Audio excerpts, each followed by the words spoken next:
If you're interested in how we made long distance work for years, definitely tune into this video. What's up, Flourishing fam? Welcome back to my channel. If you're new here, welcome to Flourish with Delores.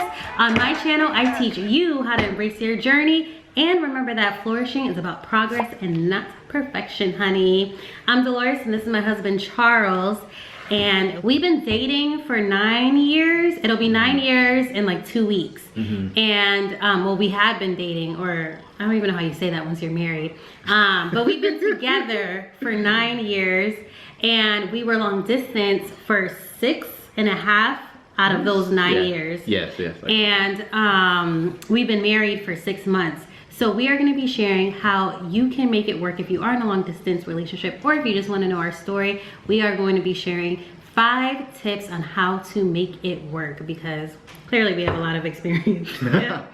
But if you have decided to make the decision to embark upon a long distance journey, I congratulate you. It's gonna be fine. We're gonna give you some excellent tips to show you why it can work. Charles is like team long distance. Team long distance, yes. I'm the coach and I'm gonna walk you through everything you need to know.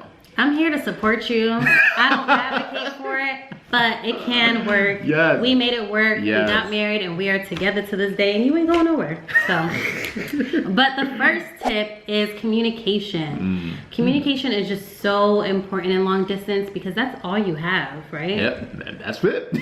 That's literally it, because the person ain't gonna be with you all the time. So talking to each other, that might be the only thing you kind of get for the next couple weeks.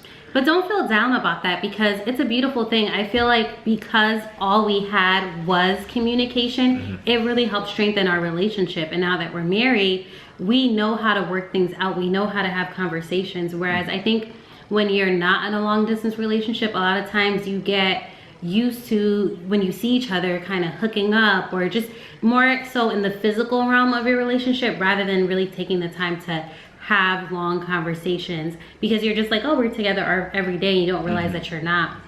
So the beauty of you being in a long distance relationship, if you are, is to really embrace this time to get to know each other, to learn how to communicate. So maybe we should break down a little bit about what we mean by communication, right? So point. I think with communication, you almost have to be very deliberate with it, and probably even more so than you would as opposed to if you saw your partner regularly. And this was actually advice that I got from some like older medical students who were in long distance relationship. I met some of them at a conference, and he was saying that, like, constantly texting my partner, all throughout the day, catching up on how things are going, and then at the end of the day when we have some time, then we talk on the phone and stuff. And you may not necessarily do that all the time for someone that you see regularly, because you don't have to. But in the long distance, you kind of do have to be very deliberate about how you keep your partner. And we talked every single day. Maybe there were like 2 days out of the 6 years that we didn't, and that was probably because Charles was working a night shift and I had a bunch of stuff going on in the day, and we were just ships in the passing. Or you're But I mean, we were at least texting, or maybe out of the country. So, but we've at least had some form of communication every day, and that's so important, that you want to continue to maintain importance in each other's life and be a part of each other's life daily. Yes. And a little bit of our background: Charles was in medical school in Maryland, while I was back home in Connecticut working. At one point I was in New Jersey, then back home in Connecticut working, and then moved back to New Jersey, and Charles went to New York. So we've gone as far as 6 hours apart, all the way to 2 hours, and it was just as hard. And only seeing each other sometimes once a month. Maybe once a month, because Charles's medical school schedule and residency schedule was just so hectic. Very crazy. So communication and sharing those times when it's hard, because I know I would have to communicate that, like, hey, I'm struggling with this right now.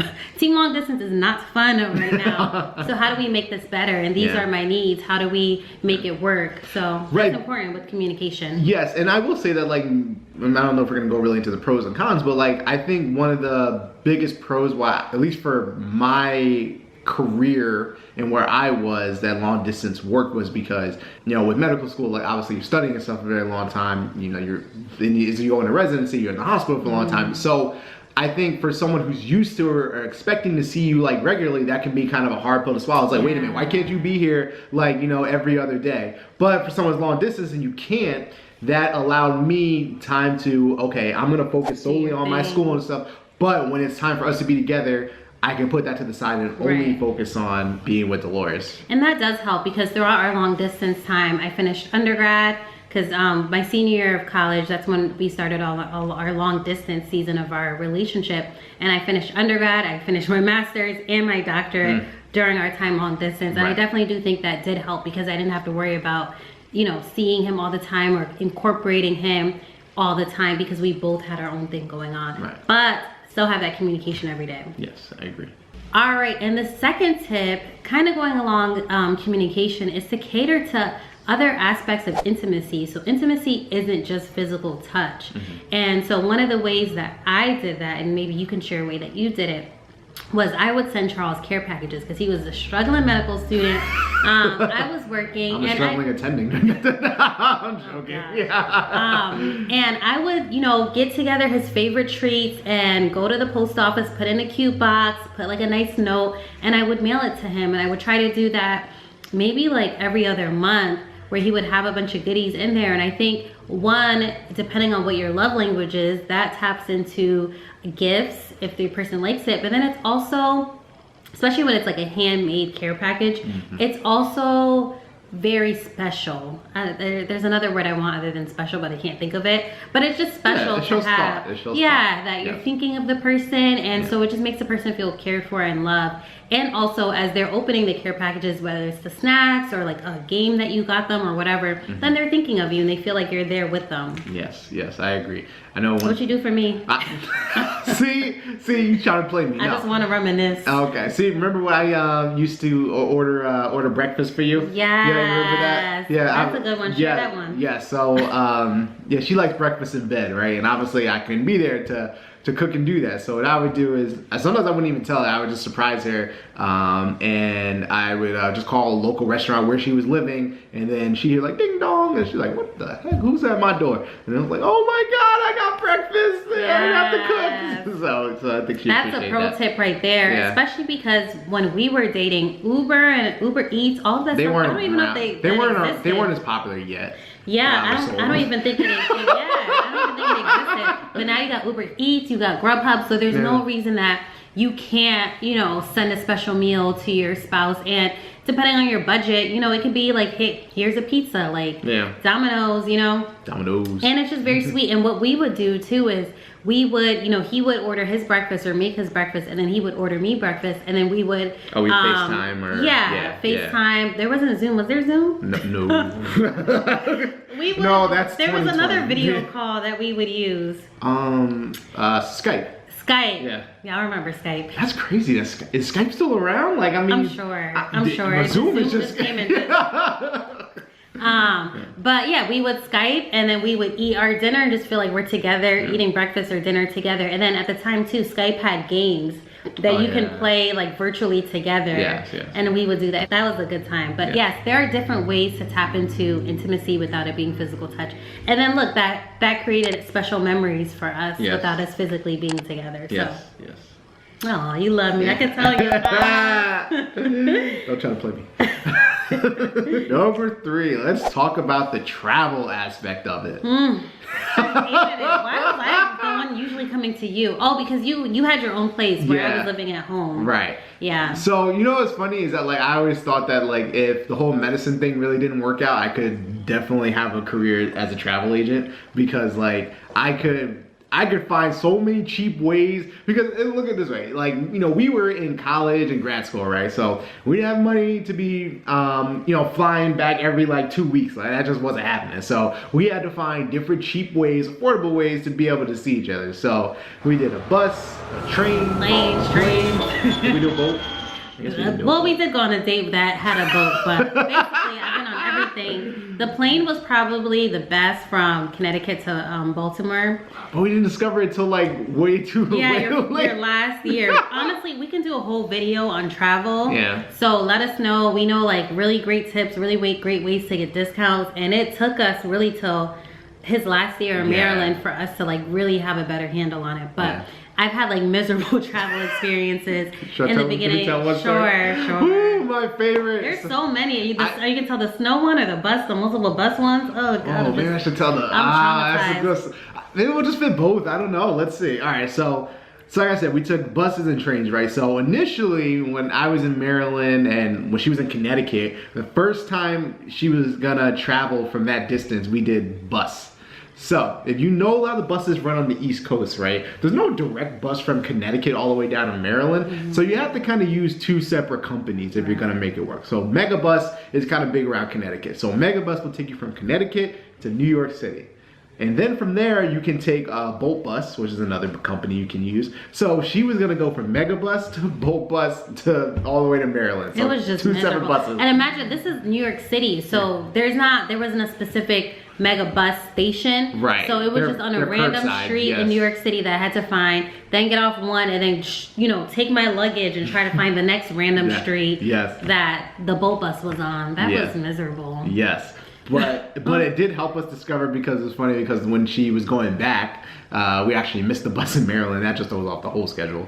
So we actually were like, oh, well, why don't we consider like Amtrak? And I was like, dang, Amtrak's so expensive. But if you get the Student Advantage card, it's like a year subscription. But if you're like a student in any type of school, they give you like a very good discount. So it actually wasn't too bad at all. Right. The convenience was worth it. Yeah, like you had the leg space. It went straight towards Connecticut, so she didn't have to get off the train or anything. So I think that worked out. But that leads, I guess, to the other story, which is the first one of the times you took Amtrak. There was this huge snowstorm throughout the whole East. Making me relive these moments. It was great. Let me just drink my smoothie. Whole snowstorm, right, throughout the entire East Coast. And when it's snowing, the trains, you would think they'd be able to just plow right through, but oh no, they just go at like 1 mile an hour. So what turned into like maybe a 5-6 hour quickly became like an 8 or 9 hour ride. And then when she got there, I couldn't go pick her up from the train station because like 2 feet of snow. So I said, go get a cab. But the cab drivers hiked up the prices, and then she got mad at the driver, and she was just sitting there at the train station. I was like, I'm not getting on. I'm not paying $50. I was like, Delores, get in the car so you get here. Nope, I'm just going to wait for the next one. And it's really crickets because no one else was coming.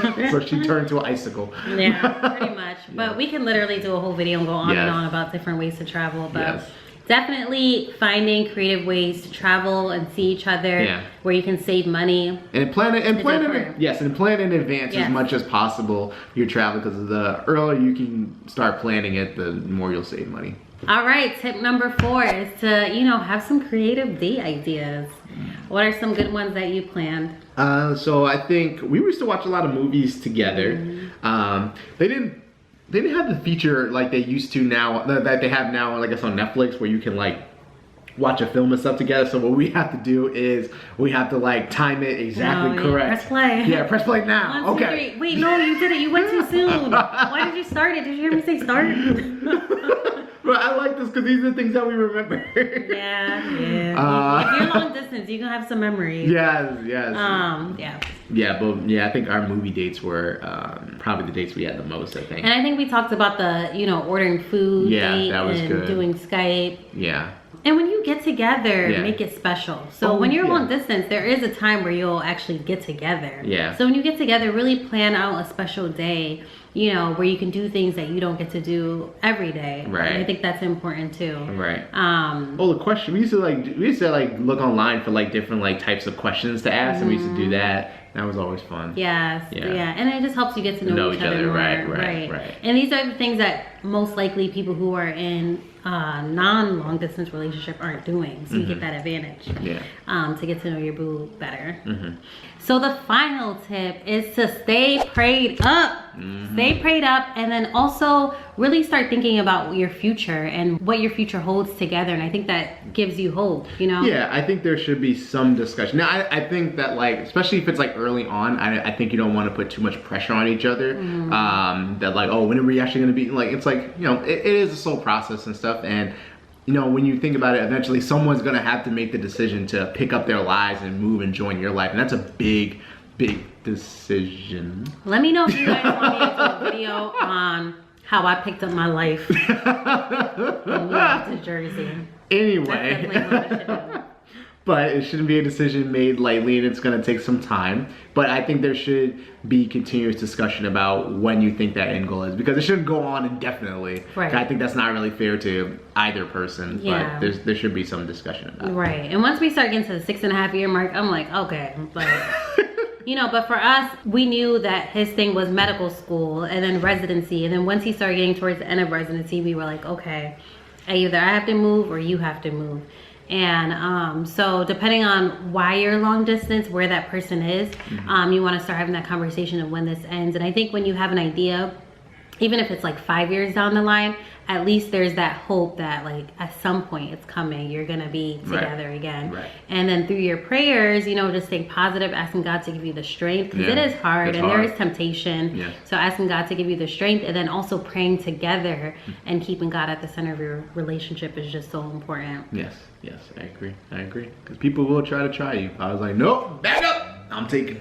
Yep. We're like, yo, guys call me or text me like, so you still with that dude? Oh, all right. So they definitely will tempt you. And when you're long distance and you're not, you know, feeling someone hold you or whatever, then you do start to feel like, well, you know, that would be nice. So I just want to keep it real with that. And that's why it's just so important to use all of our tips to keep your relationship exciting and to keep you guys close. Yes. All right, well, if you made it this far, comment below. We made it. We gonna last forever. And if we get to 1,000 views in this video, we will personally put together a long distance survival kit for you and your partner. Yes, so share with a friend. We have a lot of cute things that we could put in that kit. Share with your friend and then comment below why we should choose you if we do hit that 1,000 views. Yes.